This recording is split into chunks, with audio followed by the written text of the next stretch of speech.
We are now streaming live on Facebook. For those of you who are joining us in the Zoom, a couple of quick notes. I will be muting you shortly, and that way we don't have any interference. And if you can put your computer screen in speaker mode at the top right, there's a button that allows you to switch from gallery to speaker, and speaker will just show you the person who is talking, and that way you don't have to see everybody else moving around or anything like that. It'll just allow you to hear Alexis talking. And then I've also enabled the chat feature, so you can chat over on the right, or you can hit the chat. And if you want to tell us where you're joining us from, that's great. We'd love to hear that. Or if you're with a particular organization, that's fun information for us to have too. You can also type questions in the chat for Alexis as she's going through, and I can read those off at the end. We probably will let her present and then take questions at the end is probably going to be the best thing to do. So, a few housekeeping things. We're going to start in just a couple of minutes.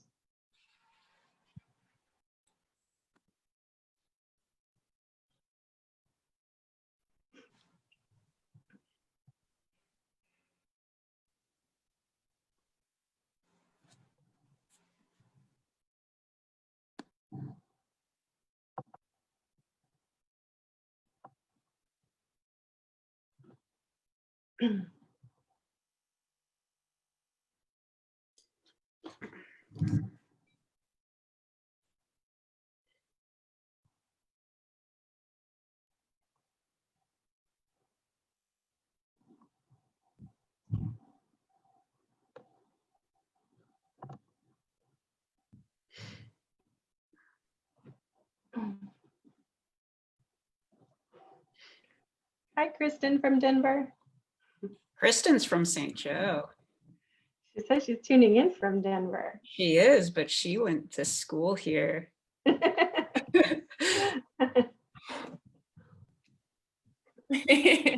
just like go ahead and pull up my video and audio. How did you end up in Denver? I just right now. Kristen, I'm afraid my connection just chose right. Oh, dang it. 1 second. It's overwhelmed. Okay. So I ended up in Denver. Actually, I just moved here from New York City about a month ago. I don't know if anybody can hear that. Oh, yeah. Bummer. I can hear you.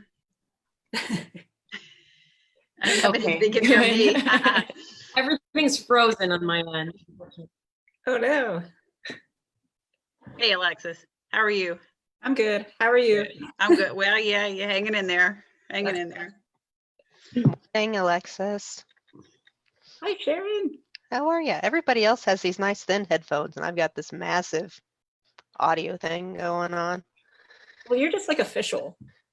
Unfortunately, I'd rather not have to have it to hear everybody. Right. Okay, everyone, we're going to go ahead and get started. So I'm going to be muting everyone's microphone, and we are live streaming on Facebook. So welcome to our Zoom presentation. My name is Sarah Wilson. I am the Executive Director of the St. Joseph Museum. And one of our museums, the St. Joseph Museums is actually an umbrella organization for 5 different museums plus a library and archives. One of our museums is the Black Archives Museum. And we have with us, I'm grateful today, Alexis Clements, who has been doing some research on some of the photographs from the Black Archives. Alexis is a photographer living currently in St. Joseph, Missouri. Her photographs have been exhibited, I guess, all across the world, even in Athens, Greece, and Colorado. She has been teaching at Highland Community College, but she's also taught in Colorado. And so we're very grateful to have her with us today. She's a neat person, and I can't wait to see her perspective on these photographs. So Alexis, I'm going to let you take it away.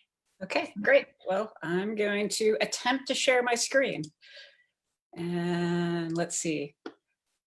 We're going to share that. Does everybody see that okay? Does that look right? Yeah. Awesome. Okay.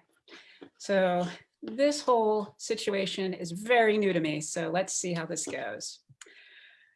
Okay, so I'm going to go ahead and get the apologetics out of the way first. I am only a specialist when it comes to the topic of photography. It's what I have my master's in, and I've been teaching that for, goodness, like 13 years now. The one thing I do want to point out is that I have limited academic abilities when it concerns the topic of race, which is a good portion of what this lecture is about today. When preparing materials for this lecture, I aimed to locate as many sources from Black historians, artists, and authors as I could. It can go without saying that the majority of reported histories have frequently been from a white perspective, and the history of photography is absolutely no different.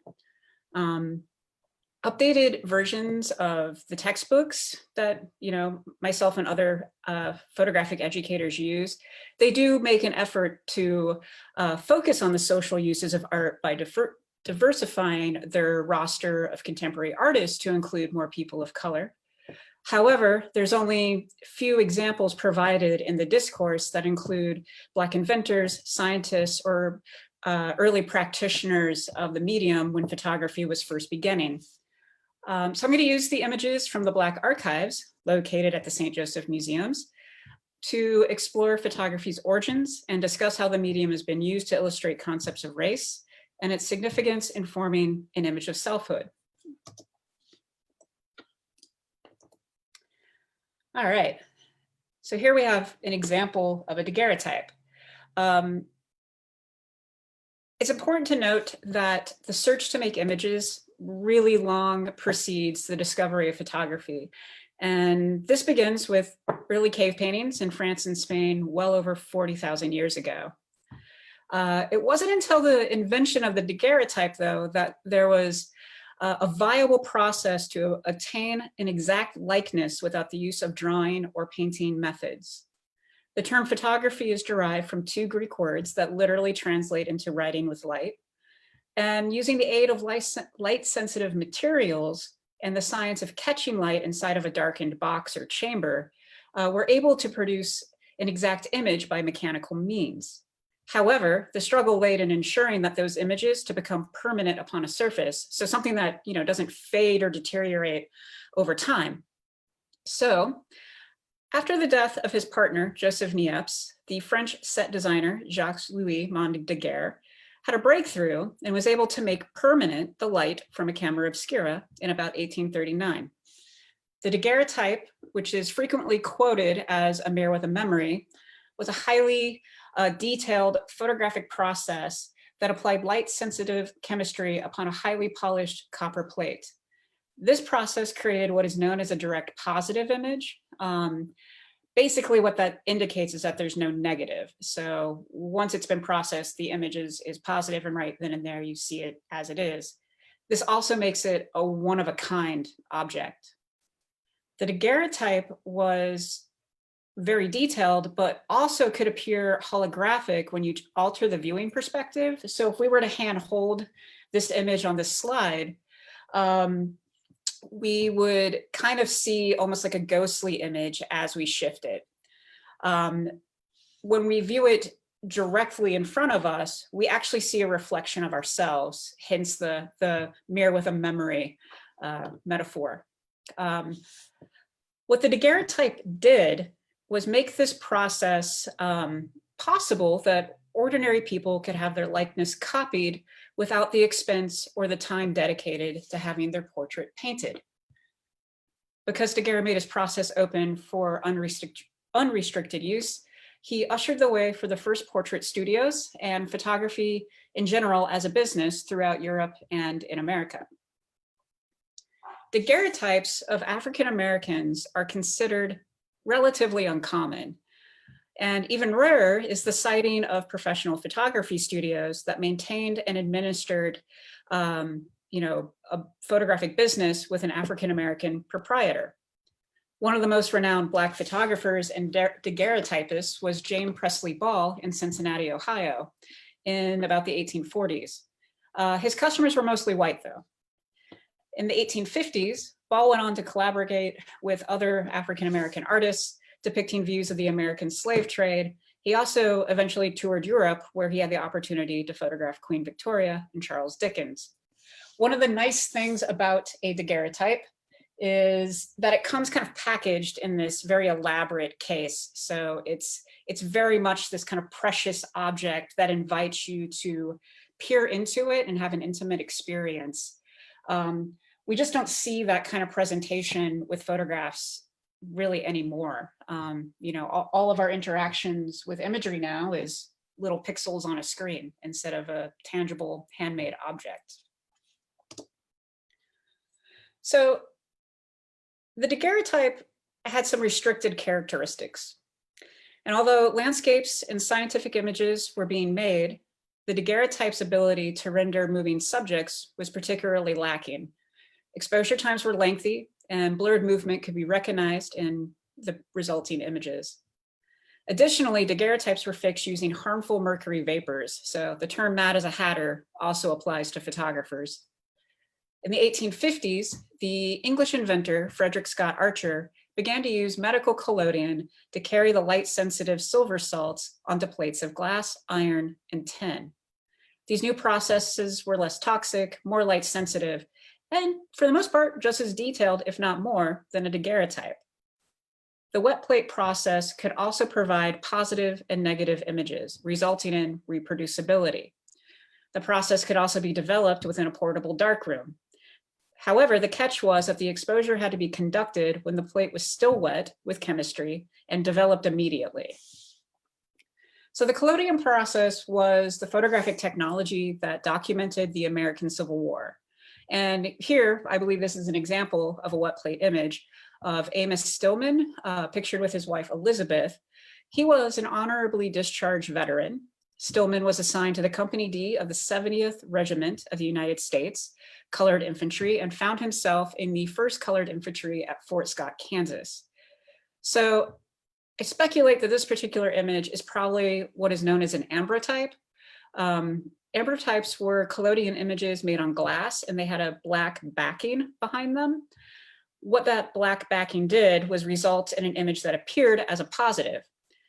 Some were displayed in metal frame cases, very comparable to a daguerreotype.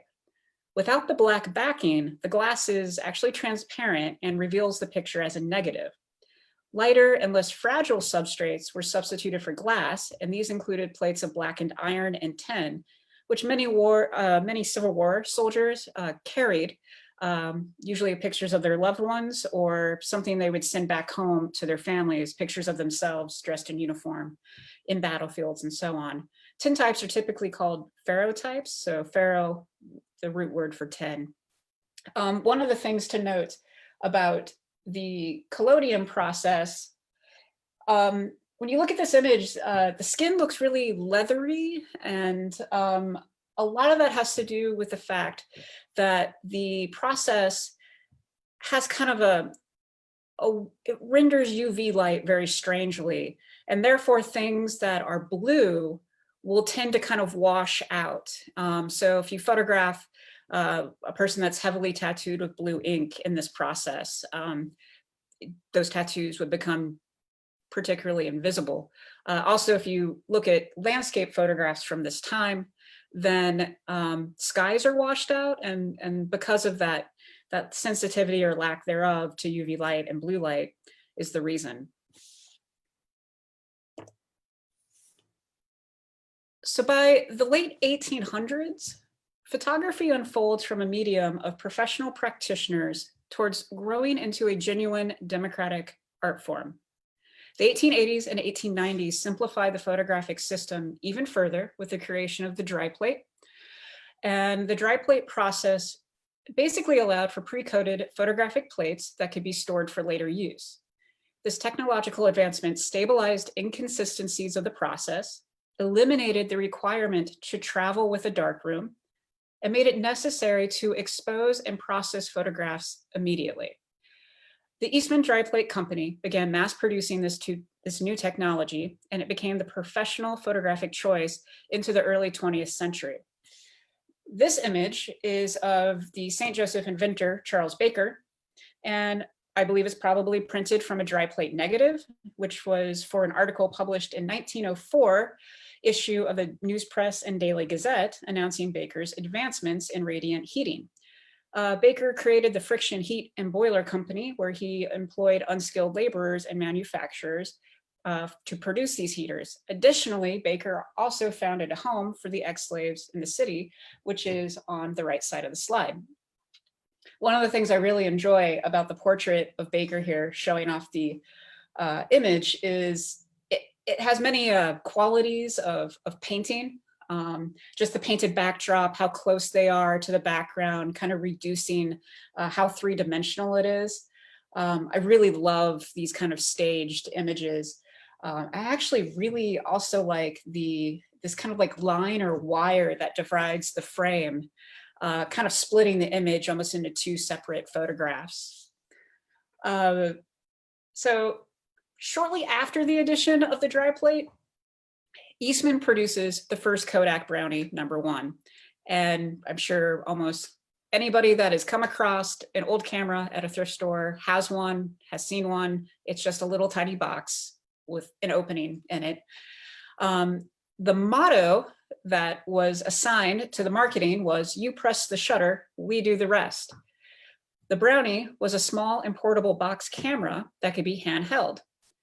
It came preloaded with a roll of flexible film, allowing for multiple frames per roll. And once all the frames were exposed, the user just simply had to mail the camera back to the Eastman factory for processing, printing, and reloading, and they would send it all back to you. Before the Brownie, cameras were essentially very bulky and unwieldy. Only single planes or plates of glass could be loaded into a camera, and tripods were absolutely required.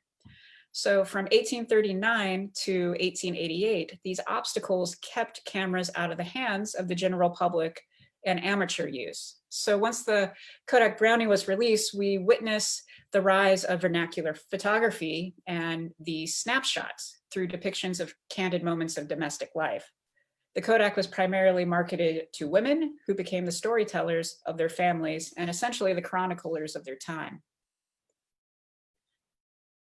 So since the discovery of photography, photography has been used as a means for documentation.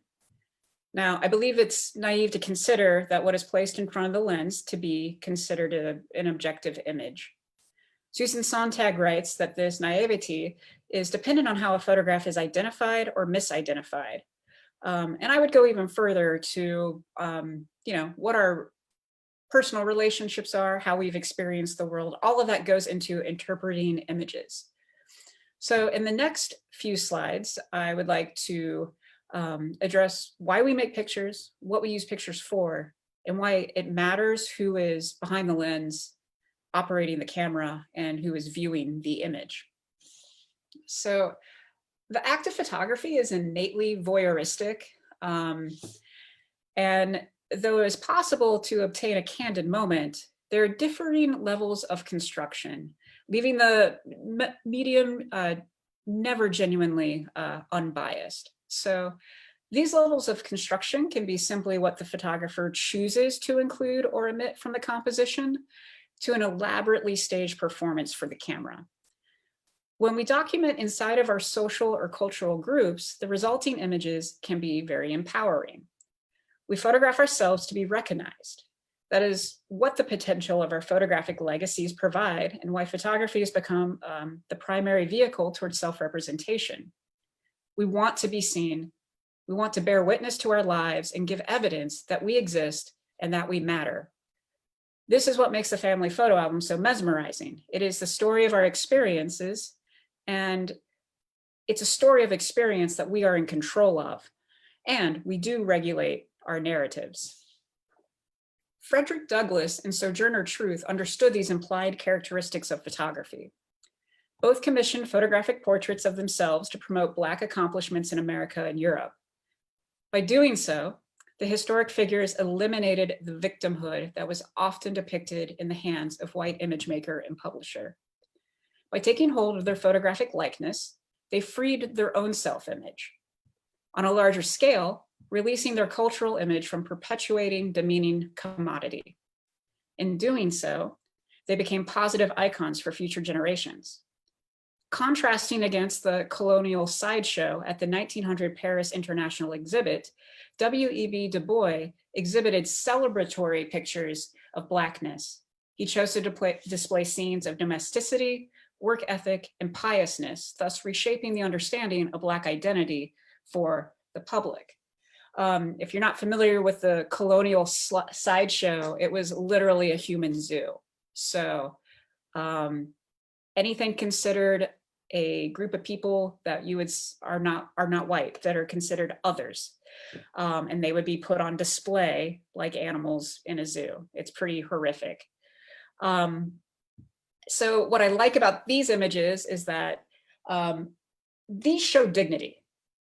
Okay, these are obviously people that are comfortable being in front of the lens. They don't feel like they're being judged, particularly the one of William Neal here. I love just kind of his self-assured resting on the arm of that chair and dressed really well and taking great pride in who he is.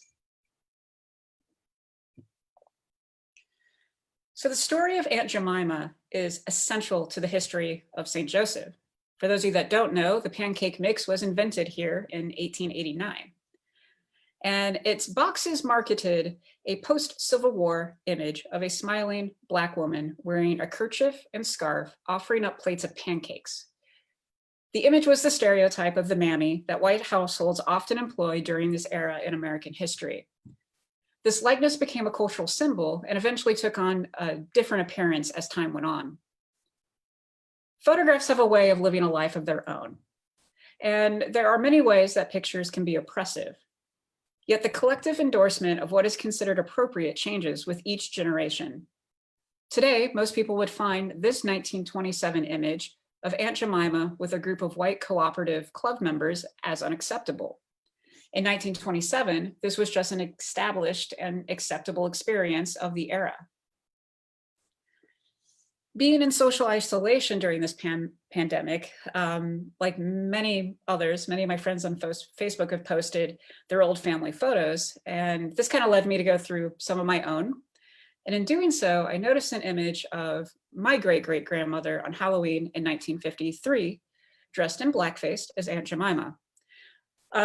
I asked my family about this image, and the answer I received was the usual, just kind of a, well, that was just the occurrence of the time. It's completely benign.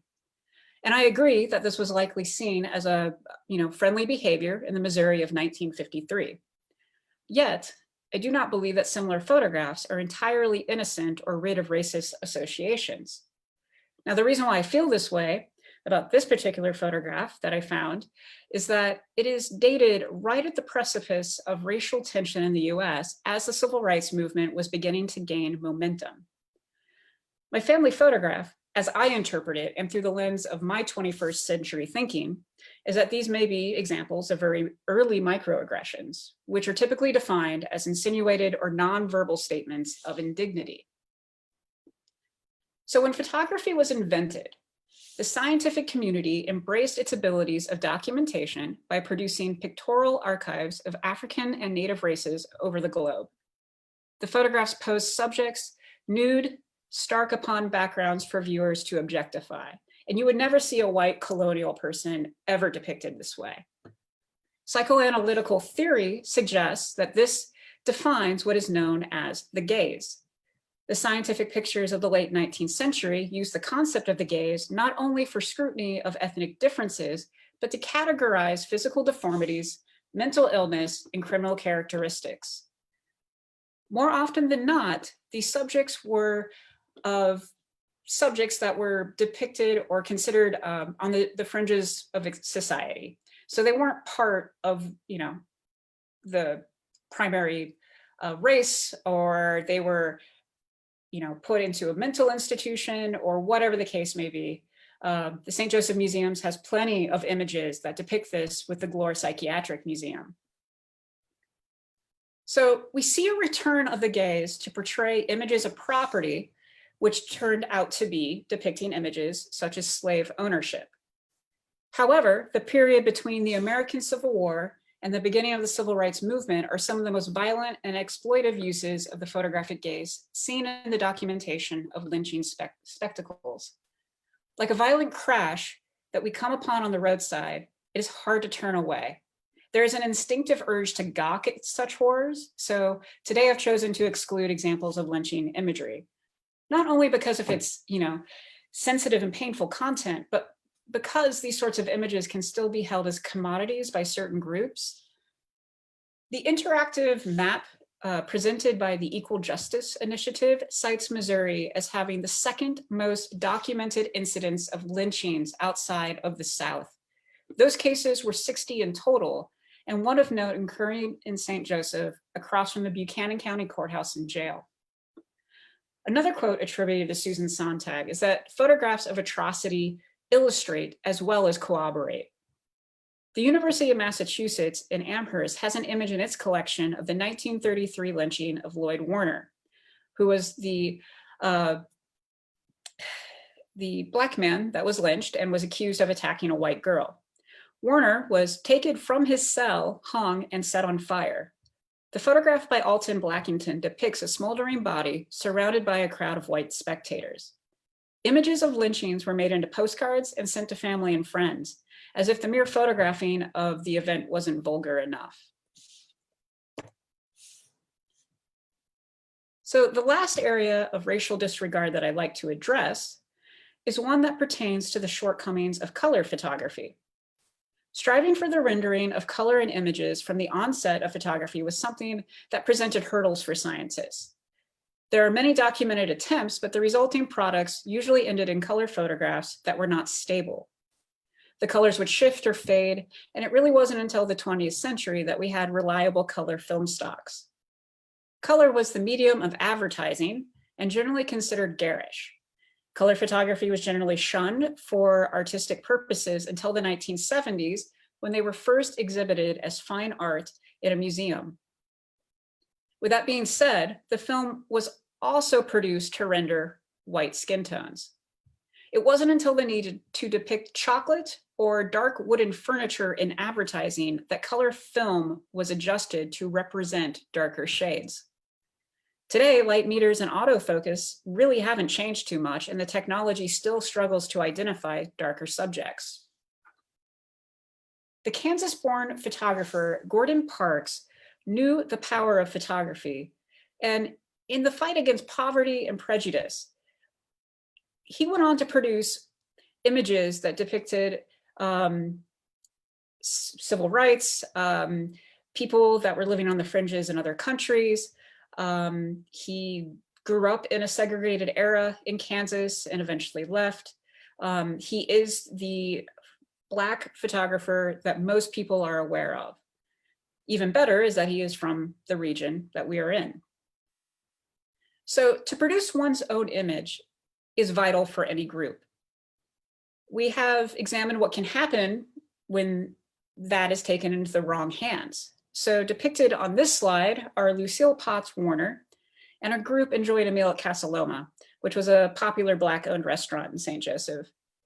These are the photographs that anyone could hope for to be remembered. If we contrast the photos on this slide to the previous slide of Aunt Jemima, we see images of people at ease and in essence, free to be themselves. Again, back to that idea of self-assuredness for the camera. So for the remaining slides, I'd like to end with images that are of positivity of the era of desegregation in St. Joseph.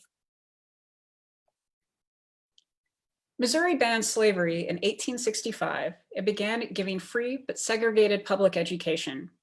In 1875, the local census reported 570 Black children in the district, but a colored high school was not open until 1885. It was named Bartlett High in 1904 and served as the high school for African Americans until 1954, which was the year that the St. Joseph School District desegregated. Bartlett High was equipped with all Black instructors and was praised by its reputation of students who went on to become doctors, lawyers, and other highly valued professions. Even after its use as a school, Bartlett High continued to serve the community as a resource and recreation center and renamed after Horace Mann.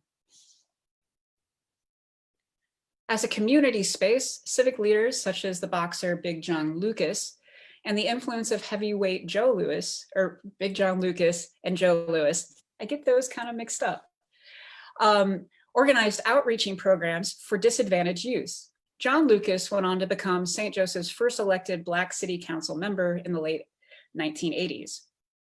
Photography, as we have seen, has a turbulent history, particularly as it pertains to race. Still, its silver lining is that it can educate us about our collective past. Photography also authorizes any group of people or individuals to forge their own narrative or control the representation of their likeness. So in concluding, I'd like to make note to the title of this lecture, which is a slight modification referencing an 1854 abolitionist text titled God's Image in Ebony. So I took out the in and made it is. Making this modification meant to convey that every group deserves to recognize goodness within their own likeness. And that is what I have for you guys today, and a list of things that I would recommend if you're interested. The documentary Through a Lens Darkly is really great, and it's produced by African-American artists and historians. Definitely informed me of things that I was not aware of in terms of Black figures in the history of photography. A list of Black photographers that are incredibly talented that I love. And then just some other books or further reading. Pictures in Progress is a really great one. It's edited collections of essays about photography, particularly Frederick Douglass, who used photography quite a bit. And If You Can Handle It Without Sanctuary was an exhibition that was put on that does display lynching photographs. It's kind of difficult to look at, but there are some value to seeing that work and understanding it. Okay, so now I will take questions. Hi, Sarah. Unmute yourself. I am. Yay! I'm trying to switch my screen around as well. So thank you, Alexis. That was tremendous. I'm almost kind of speechless, actually. Hoping that some other people maybe have some questions. And if you do, you can feel free to unmute yourself and ask that question, or you can add a question to the chat. One question I have for you, Alexis, is looking at the images that you have displayed and knowing that I sent you the original images, yours look better than what I sent you. How did you do that magic? I didn't do any magic. I just put them on the slide. But also, I try to utilize the maximum amount of screen space with imagery, so that's part of it. Yeah. Did you have feeling like you're holding out on other images that are probably just, more important and interesting too? You think that I'm holding out on images? I do. So the Black Archives Museum, the St. Joseph Museum has a lot of images in our collection. And like anything at the museum, I will say we have a vast collection. And my estimate is somewhere over 200,000 objects, archival material, photographs, books, documents. So because we have so much at the museum, I generally would say that we need more research always done on the collection. We just it's a tremendous resource. And it's wonderful to have the opportunity for someone like you that really has the background and the knowledge to come in and look at just some items in our collection and give us a new perspective on that. But yes, I'm not holding out. I'm willing to share. How much do you want? I'll keep sending things. That's fine. I like to look at stuff. It's interesting to me.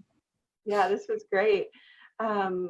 Does anyone else? Hi, Megan. Do you want to jump on and do you have something to share? I don't have anything to share, but I have a question for you and Alexis. The Charles Baker photograph was so silky and so beautiful and soft and clear on the screen. And I'm wondering, because I've used that photograph before for the Pronto Cafe, and mine doesn't look that beautiful. I'm wondering, I've never seen the original photograph, and I'm curious, like, what is it and how large is it? And what did you give Alexis to use? Like, what form did you give Alexis that image in to use for the talk? Well, so my guess is that there's a very, very good high quality image of Charles Baker online that you can find. I think if you even Google the Charles Baker images, I think there's a very much higher quality than what we actually have in our collection. And that's probably the one that I gave to her. Okay. Have you seen it before? Do you remember it? Like, is it 8x10 or 5x7, or do you remember anything about the original, or just no? I'll look for it after and email you the link to it. And I think that will be the best, because I think it's maybe like a 4x6. Mm-hmm. It's it's beautiful. Mhm. I know Alexis says she didn't work any magic, but she did a really, I mean, like, they look so much better than the ones that I do. I promise. They look, the images, particularly like the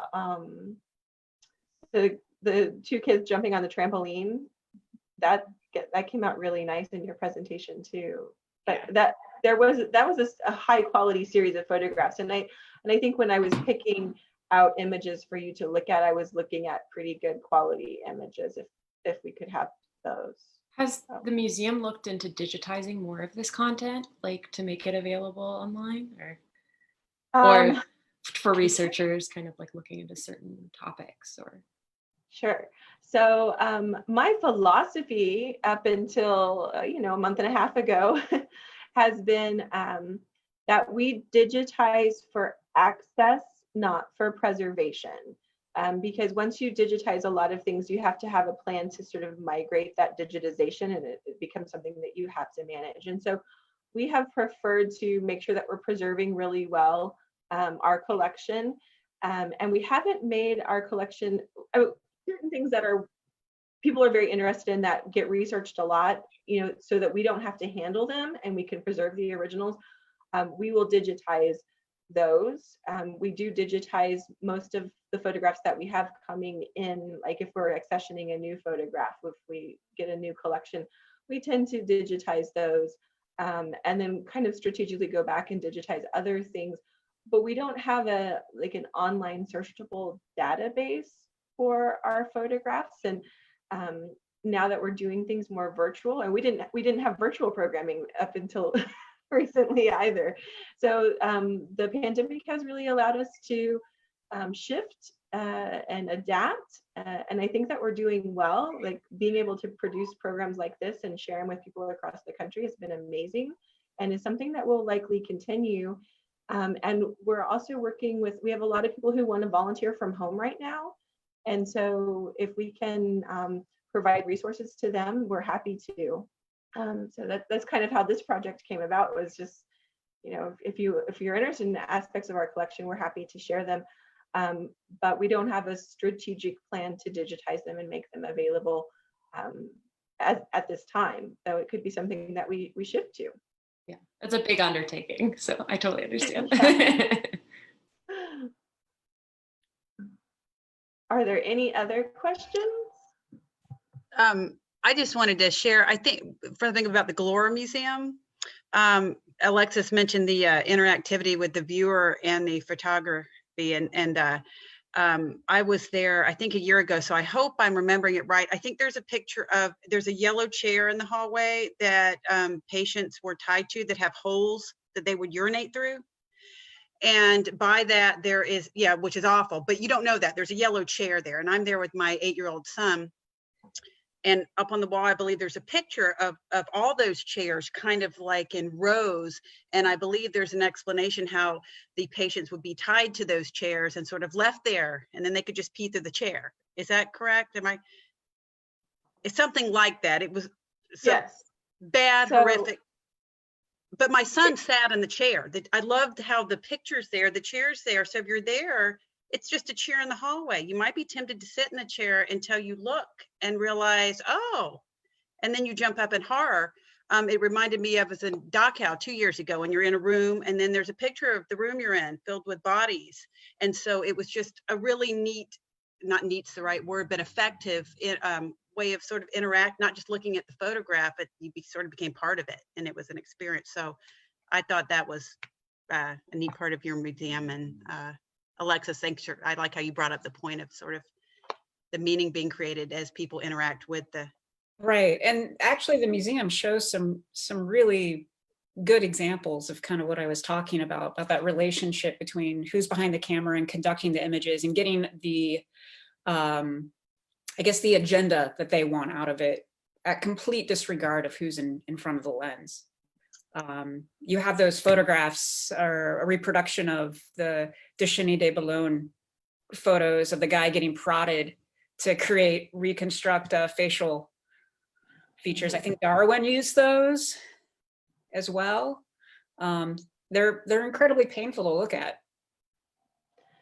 So I can speak a little bit to that, Mary.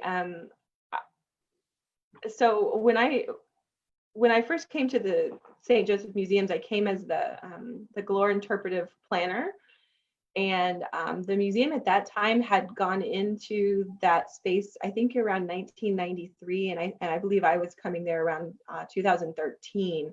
So it hadn't really been much updated in about 20 years. And the standard practice at that time was to not put pictures of patients on display because of HIPAA laws and, a concern for the patient's privacy. And I really struggled with that because we had a lot of amazing photographs in the archives, the Glore archives, and I wanted to show that we had patients there. And so if not, our photographs were just a lot of pictures of maybe doctors or nurses or empty spaces. And I didn't feel like it accurately depicted the state hospital. But I very much had these thoughts on my mind of exploitation of the patients and, not wanting to put the patients, in a human zoo on display as well. So, I had a lot of concerns. So one of my first interactives that I created when I was redeveloping that space, the director at the time had asked us to do an exhibit on psychiatric nursing at the hospital. Again, sort of the focus on the nurses and the doctors. And I said, well, someone, and I thought about deeply how important that that relationship would have been, like how meaningful that would have been to the patients, because that would have been a lot of times their interaction, like they don't get, a lot of these patients maybe didn't have people hugging them or touching them. And I think we can feel that now that we're in quarantine, how isolating that could be. Like maybe their family was not coming to talk to them or visit them. And so they would have a relationship with those nurses that would have been really vital and important. And so I was wanting to kind of pull that relationship out, and we had just tremendous photographs of the nurses nursing patients. And so one of the interactives I said was, what do you think as a visitor? Do you think it's okay to portray patients at the state hospital, or do you think that those images should remain, not on display? And we get mixed results on that interactive. We still have it up. We still ask our visitors that question, how they feel about that. Putting yourself in that position, like if you had been a patient at the state hospital, would you want to be remembered?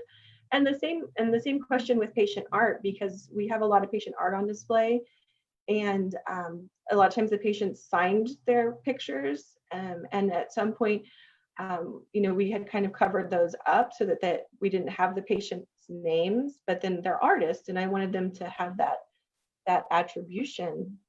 And so it is something in particular that we think a lot about at the Glore. And I think we've done an interesting job with it. Mary, thank you for your feedback, because yeah, we used to just have the chairs on display, and selecting those images and putting them on display with the chairs with the patients in it was something that was a difficult decision for me. I think we try to do it in the way that evokes interesting images, but is not, is not super gazy, I guess, to borrow your term, Alexis. But I guess those are my thoughts on that. Thank you for your feedback. You're welcome. And I hope I clarified too. I felt like it was very effective because the chair itself was interesting, but seeing the picture, it really, no, it wasn't like a human zoo. It was, first of all, my child sitting there, and then realize who does have struggles with some mental illness, and looking at that, it was sort of like almost becoming one with it, and a lot of empathy and sympathy, and it made it real, and it wasn't just a display anymore that you could sort of be emotionally distant from. So I think you did a very nice job with not like objectifying the people, but making them very human, because all of a sudden you're sitting, you're not walking, you're sitting in their seat, So anyway, thank you. Thank you. Megan, you look like you're going to say something. No, I just thought it was a beautiful, wonderful, interesting conversation and talk. Thank you so much, Alexis and Sarah. Oh, thank you. Are there Hi. I think as a little further study that I'm really curious about now, seeing all those images, and I really enjoyed, Alexis, that you pulled out those, first and foremost, those like studio images of the families kind of in there taking up space and like in their own space, in the same kind of wholeness that we associate with just studio images from that time. And it makes me really curious, like in St. Joe, who the studio photographers were taking those photos, and like where those places are specifically, and who those photographers were. So that's just kind of a rabbit hole of research that would be really interesting. There's a lot of African-American photographers that nobody would ever recognize that those studios existed. Mm-hmm. So it would be nice to actually see more of that. Mm-hmm. Yeah, it take a lot of like local history sleuthing, definitely. Right. Absolutely. Yeah, so the one thing I will say is, if anybody has I would reference the Mary Everhard collection of photographs, because we have some of those images, and those are at the Amon Carter. And Mary Everhard was from Leavenworth, Kansas, and I think she collected, 5 different photographers that were primarily Black, and sometimes those are referred to as the Black Dignity photographs. And there's over 400 images in that collection, of which I think we have about 20 that we have a small display on right now, and those are really good. And she's the closest thing that I know to someone who has collected local Black photographers, but it's Leavenworth, Kansas, and that's just about a half hour from St. Joseph. But the images, we don't have a corresponding collection of images really in our community that are that have been collected, and I think a lot of those are with families still, and we would love to have copies of those images so that we can build that archive, and we continue to try to work on that. Okay, well, Alexis, do you have any last comments? I don't think so. You're all welcome to reach out anytime if you want to talk about this kind of stuff. I always joke, it's the only thing I know how to do, is to, kind of navel gaze and talk about photographs. So I always welcome anyone that wants to have that discussion with me. And I'm pretty accessible online at any time. So, yeah, I thank Sarah for having me and letting me do what I feel like I do best. Well, thank you so much. It was great. And then only the last few things, make sure you check out our St. Joseph Museum either Facebook page or our website. We're doing a lot of virtual programming right now, so you can get connected to that. And then thanks, Alexis, and thanks all of you for joining us. Thanks. Thank you. Thank you. Okay, talk to some of you later.